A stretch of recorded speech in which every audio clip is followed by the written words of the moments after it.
So 4-7 actually is related to that bonus problem I put up here. So we haven't talked about it yet in here. I just want to see if somebody might have already known how to do that. It looks like several of you do.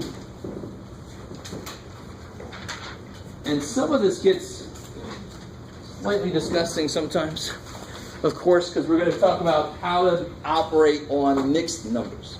So we haven't added, subtracted, multiplied, divided mixed numbers yet. Right? And the reason mixed numbers are more disgusting is because when I write something like 1 5/13,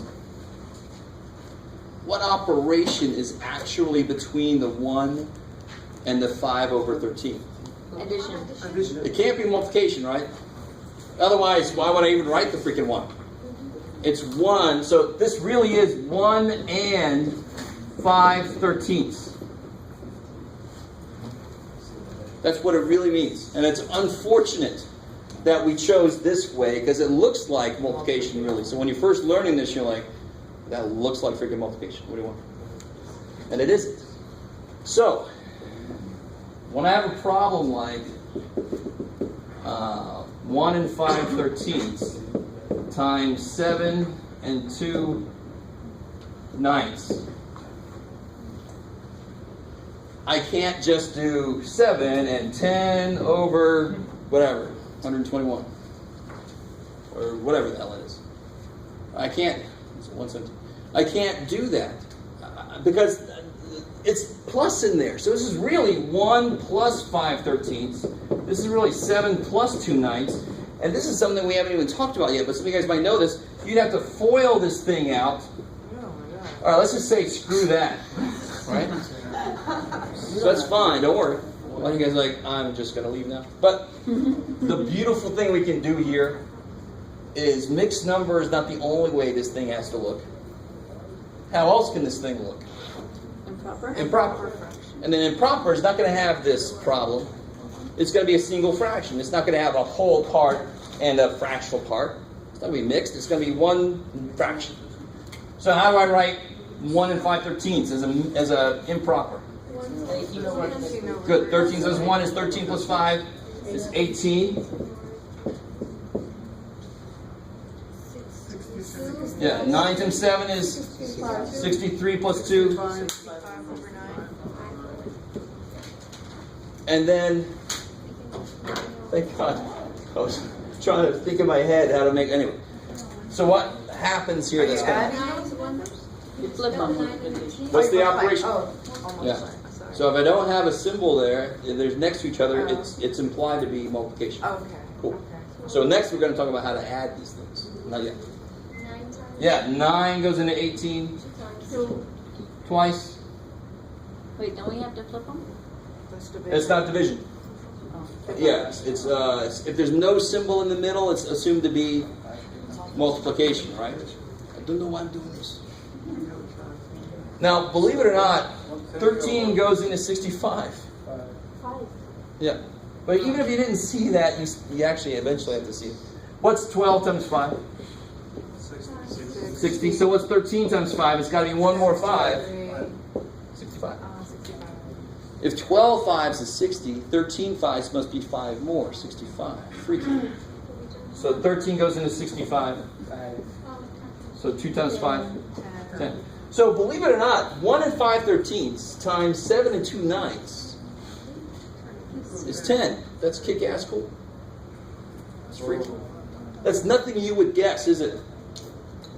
If you had to estimate this, I would say this is just barely over 1, and this is barely over 7. 1 times 7 is 7. But it's bigger, of course, because this is bigger than 1. You with me? And this is bigger than 7, so I expect my answer to be bigger than 1 times 7. That's a very rough estimate. It should be around 7, a little more than 7, so 10 makes sense. Now, all that stuff aside, the process is simple, right?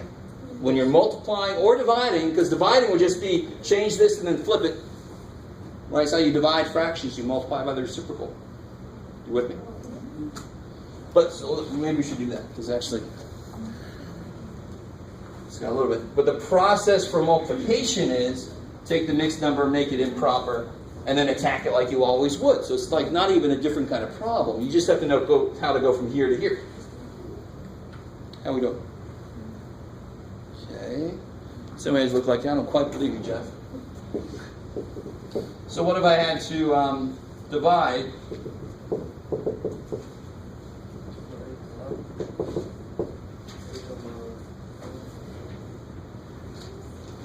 So the thing to be careful about is you can't just make this times 1 8/7 or something weird.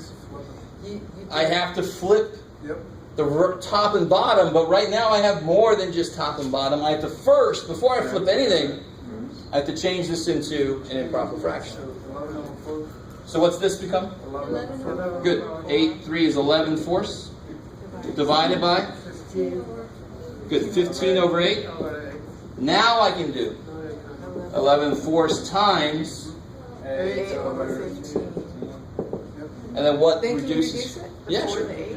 Yeah. 4 and 2. 22. 15. And you can make that, if I make that into a mixed number, what would that be? 15 into 22 is 1 with 7 left over, yeah. And that kind of makes sense. I mean, 3 divided by 2, do you guys see where I'm coming up with that? So estimate this. 2 3/4 is almost 3. 1 7/8 is almost 2. What's 3 divided by 2? 3 over 2 is 1 1/2, right? That's almost 1 1/2. If that was a 14, that would be exactly 1 1/2, right? So my answer makes sense if I'm estimating it. We got exactly the right damn answer, right? Screw estimation. We got the exact right answer. So, do you guys get the feel for that? That's not a big step from, that's all, one step, and it's the same thing we were doing before. You just flip it if it's division, or you just, reduce and go forward if it's multiplication. Okay. Why are we putting the brackets? Just to show that it's multiplication. Yeah, but we don't have to. Well, if it would look a little weird if I just did this. It's like, where does one thing stop? So parentheses really always help us when we don't want them to kind of like merge into each other. Yeah, remember again, the unibrow. So we have minus and negative. I want to keep them separate. So that's what parentheses helps me do. Okay, so that's multiplying and dividing. Let it be easy. As long as you're okay with multiplying and dividing simple fractions, you're okay with multiplying and dividing mixed numbers. Same process, really, just one extra step in the beginning. So how the hell do we add and subtract these things? Does everybody got this here? No. What's up? Sorry. Yeah. I think I did. Oh, I wanted to discuss. Oh, yeah, sure.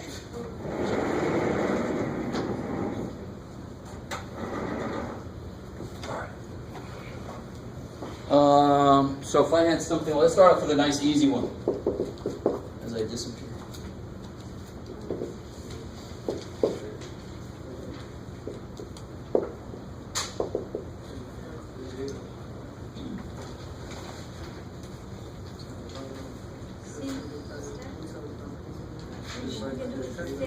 So the beautiful thing is, if that 7 and that 2 was not there, what's 3/5 minus 1/5? 2 over 5. Just 2/5, right? 2/5. So you'd hope to God, and then you can do 7 minus 2 is 5. So you should get 5 and 2/5. 2/5. So if you're lucky enough to have a problem that works out nicely like that, that's awesome. The reason that was nice, one reason is this number is not, or this number is not bigger than either of these. So where things get freaky, I'm going to show you the easy way to do this first. And then for some reason I'm still going to show you the hard way to do it, just because you have to see how it works. And because it's a really nice analogy with something we do when we just subtract normal whole numbers. So here's the easy way. If I had, instead of this, if I had, what you got, Jeff? 7 and 2/9 minus 5 and 8/9. Now, you cannot do this the way we did up there, because I can't do 2 minus 8. That one's bigger than that, right? In fact, if we relate it to something like 112 minus 78, what do you have to really do here? Borrow. You have to borrow. One. That's the hard way. We'll do that in a minute. The easy way is really related to what the hell we did over there. What do you do first with these to make this better look at? Yeah, you make them into improper fractions. Why can't we just make it a negative number? That's it. Two minus 8 is negative 6. You got to be careful if you do that. So I'll show you here in a minute. But it's probably really You can't have that as your answer, and you have to know how to adjust it to make it work. So a lot of times there is a quicker way to do it, but most often the quicker way requires you to understand how things work even better, right? So there are quick ways to do a lot of things, but you have to understand how to make little adjustments. So I'm going to show you the quick way, relatively quick way, which is making them improper. I'll show you what's sort of complicated, and then I'll try to build into what you just said. We'll see if anybody understands. So how does this look like as an improper fraction? 65. 5 over 9. I like it. All right, 9 times 7, 63 plus 2 is 65. 53 over 9. Yeah, 45 plus 8 is 53, and then that's not even a problem. Yeah, because 12 over 9. 12, 3. 4 over 3. Yeah, divide by 3, 3 and 3. 4 over 3. And if I want it as a mixed number, 1, 1/3. yeah, 1 with 1 left over, 3, 11. So either one of those if I didn't say, but I might say answer as a mixed number. And normally if you start with mixed numbers, you end with mixed numbers, right? But if I don't say which way to leave it, I'm not going to take points on it. That's one way. And the only real thing about doing it this way is these numbers can get very big. But, you know, who cares? That shouldn't be a big increase. There shouldn't be a reason not to do this. So what about the other way to do this? So before I get to your question, remind me, and this is, even if you never do this, it's still interesting to look at. And even if you don't think so, it still is. But just a recall, what's the problem I had up here? When I do 112 minus 78, why does the thing you told me to do work? I actually need to borrow, and then I need to borrow for this, so I start there, don't I? What does this 1 represent? 100. Yeah, 100. With me? So if I take 100 away, what does this 1 represent? 10. So now I'll actually have 110. Right? That's what it really happens. You guys sort of with me? It's a little easier to see at the end here. Now this guy needs to borrow, right? And this is 11 tens. So if I take 1 away, 10 and 12. 10 and 2 is 12. And that's why borrowing works. When you take something away from this number, that's 10. When you add to this, now it's going to be, if it's 2, now it's 12. I mean, that's really why that works. You are taking a 10 away. You are taking 100 away, whatever. That's how that borrowing really works. And so then you get, whatever. So you get 34. Cool. So if I have, let's look at this problem again. You know what the answer should be. Where'd it go? 5.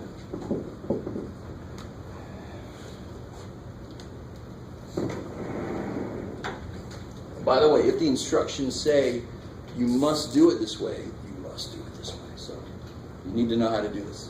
I can't do 2 minus 8 the same reason I can't do 2 minus 8 there. Right? So 7, if I take 1 away, I'm taking 1 away. I want to apply that 1 to this. I can't add 1 to 2 ninths. I really want you to see how this is so nice. 1 is 1 over 1. You with me? So I'm taking 1 away from this 6, and I want to put it onto this. The same way I would take 10 away from here and put it on there and make it 12. But I can't add 1 to 2 ninths. What can I make 1 over 1 become so I can add it to this? A mixed number. 2 ninths plus 1. Can't do that. What do I need? Yeah, you need LCD. So I get 2 ninths plus 9 ninths is 11 ninths. Here's the shortcut. Notice, what will 1 always become? So I can add it to this, whatever the hell it is. Whatever that bottom is, that's what it's going to become, right? You with me? So if I wanted to add 1 to 4 sevenths, I'm going to make this become 7 over 7. Add 1 to 5 twelfths. I'm going to make this become 12 over 12. And that would become 17, that would become 11. So you see how the shortcut really is 2 and 9 is 11? So when I add this, when I borrow this 1 from here, I add it to this, that becomes 9 over 9, which is 11 ninths. But the shortcut really is 9 plus 2 is 11 over 9. That's the shortcut, because that's how it always works when you add 1 to a fraction. 1 will become, whatever the hell the bottom is, that's what 1 will become. So it's exactly the same thing as if I have this. I borrow 10. 10 plus 2 is 12. That's why that's 12. Right. Here, when I borrow, just to merely write this all out, when I have this, I really want you guys to understand, I want to take 1 away from this and put it onto here. With me? Same way I took 10 over there and put it onto there, I wouldn't write that crap, I would just write 12. Because the shortcut there is just put a 1 on it. That's why the shortcut works. 10 plus a number is 1, that number, right? So here there's got to be a shortcut. Please let there be a shortcut. So when I multiply by whatever that number is, I'm going to add that to 2. So if that would have been an 8, I would have made this 8 eighths, and I would have added that on to 2. So here I get 11 ninths. So the shortcut, the beautiful thing is, the shortcut is, if I'm taking 1 away from something, adding it to a fraction, just take 2 plus 9. Whatever's on the top, whatever's on the bottom. Yes, ma'am? So that the big 7 is 7 versus 9. Well, the big 7 is 7 ones. You with me? So this number is going to always be less than 1. Or else they wrote it wrong, right? That number's always got to be less than 1, because all of the whole number parts should be there. You with me? That number's definitely going to be less than 1. So if I borrow a whole 1 from this dude, whatever I get there is going to be bigger than this. I'm able to subtract now. That's the whole idea. So let me finish this problem out. Let me actually kind of do it fresh here. Just to show you guys, too much stuff going on up there. And then we'll do a few more of this shortcut thing. Don't worry. This is brand new to a lot of us, or maybe a while back we looked at this. So borrow 1 from here. 9 plus 2 is 11. 6 minus 5. 1. 11 minus 8. 1 and 3 ninths, which is 1 and 1/3.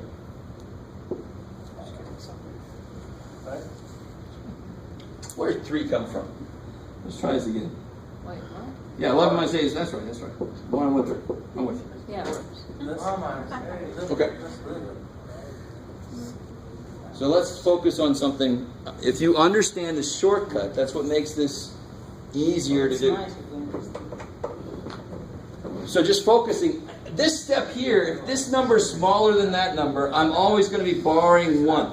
So it's always going to be, so if there was a 3/5 sitting there, if it was like 7 and 3/5 minus 5 and 4/5, I would borrow 1. How do I add 1 to that? What do I have to do? Times 5 times 5. 8. 3 plus 5. So why do that? Here's the shortcut. 3 plus 5 is 8. That's what I mean by that shortcut. It's awesome. You borrow 1. It should be a 6. You borrow 1.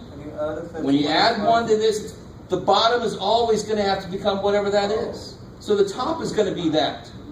5 plus 3 is 8. So 13 minus 5. So then to do this, it would be 1 and 4. 4 5. fifths. Let's do another one. So on the test, are we going to have to do the borrow and the 1 and 1? And If the instructions say so, yes.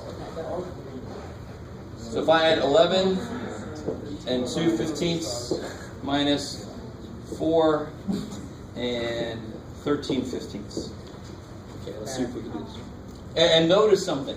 These problems are not even as hard as they can be yet because I'm making all the denominators the same to begin with. Right? If they're different denominators, then I have to worry about making them the same first. So I definitely have to borrow because that's not big enough. So 12 minus So if I borrow 1, 10.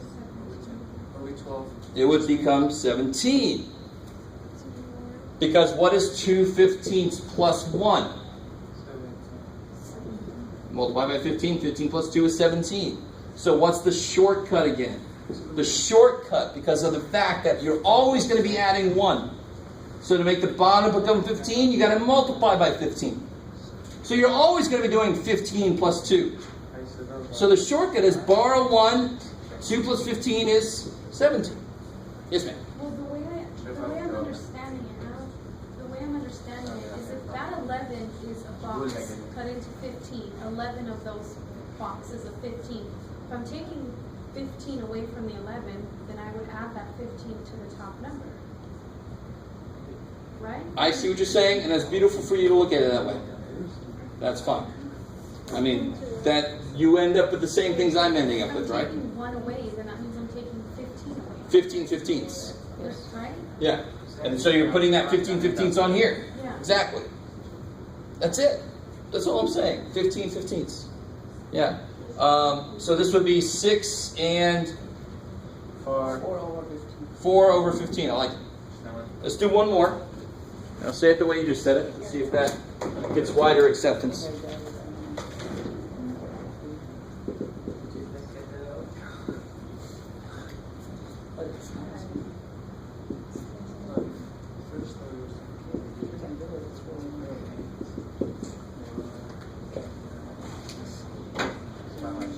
So again, that's smaller than that. If this was plus, by the way, it had no problem, right? If this is addition, it doesn't matter if it's small. You just add them together, not a big deal.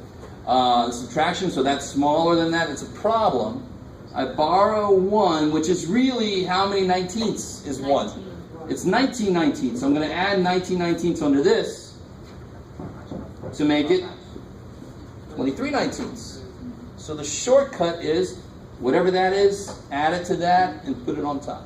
That's the shortcut just because of the math behind it. I'm always adding 1, which would be whatever over whatever to make it the same as this. That's why you're always going to be adding that to the top. It's a beautiful shortcut. And then you get 10. 12 over 19. Done. Yeah.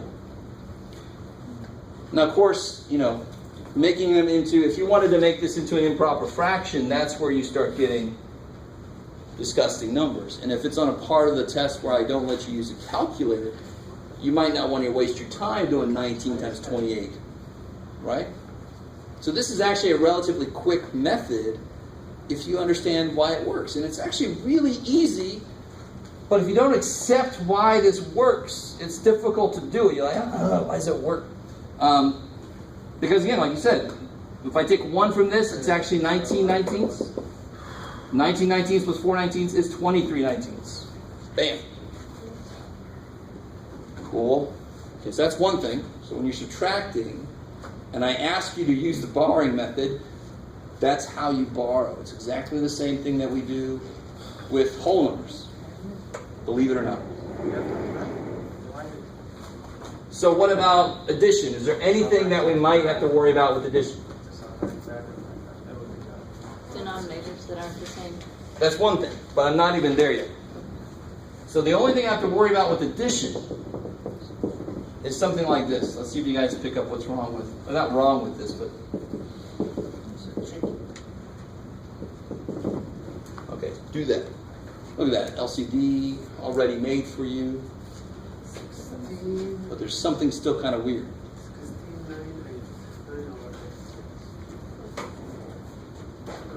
This is actually sort of the reverse of that.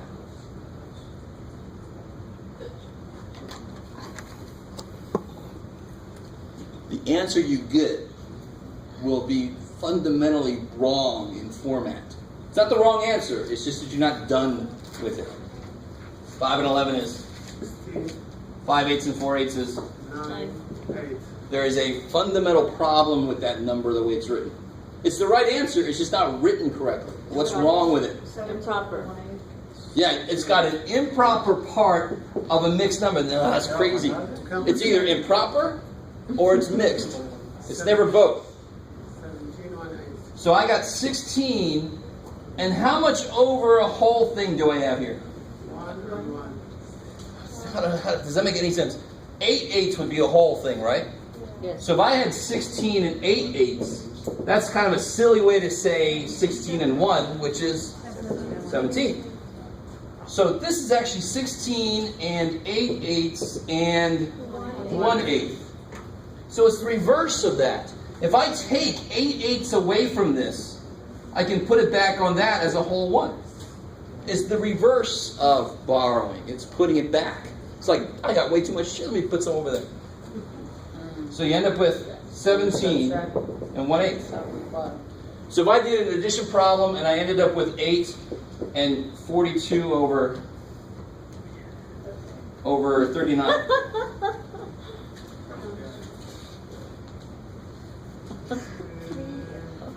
Yeah, just how much extra do you have here? That's all you got to really worry about, right? I got 3 extra. 9. So that 3 extra will be there. The 39 over 39 is 1. I don't even need the plus in there. And of course, what can you do with this? Reduce. I like it. Cool. But the key thing, you see how it kind of relates to that. 42 minus 39 is 3. You got 3 extra. 3 over a whole. So you can definitely put a whole onto the 8 and make them 9. But then what overflow is left? 3, because there's 3 extra. So you can always, if you want to, you can write this as 8 and 39 39ths plus 3 39ths. If you want to. That's 9. 8 plus 1 is 9, and that's 3 over 39. And then you reduce, and you get there. Does that make sense? Not really. All right. Again, you wouldn't have any of this problem at all if you made improper to begin with. The only problem there would be converting it back and forth. So really quick, it's nothing different. If I would have had this first, you would have just first made that 4 over 8, right? So if they're not the same denominator, you take care of that problem first, and then you continue from there. Right? So it's not really, it wouldn't change the process I already put up there. It would just be one extra step on the beginning. Make the denominators the same first, and then go from there. Okay, maybe. So Yeah. what you did here, you subtracted the bottom by top. That's Exactly, it? just to see what overflow there is. Okay. If it was 39 39ths, that would just be 1 extra. But it's 42 39ths, there's an extra 3 that's still there. Add there and then. It's like the leftover, yeah. Ooh. And that's about all my time. Oh, did I give you guys the practice test now? Here's the practice test. Are we going to go over more of section 4.7 on Tuesday? Are we going to go over more of section 4.7 on Tuesday? Tuesday we'll go over whichever section you want to go over.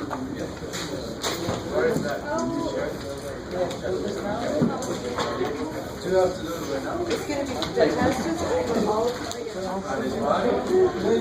What's that?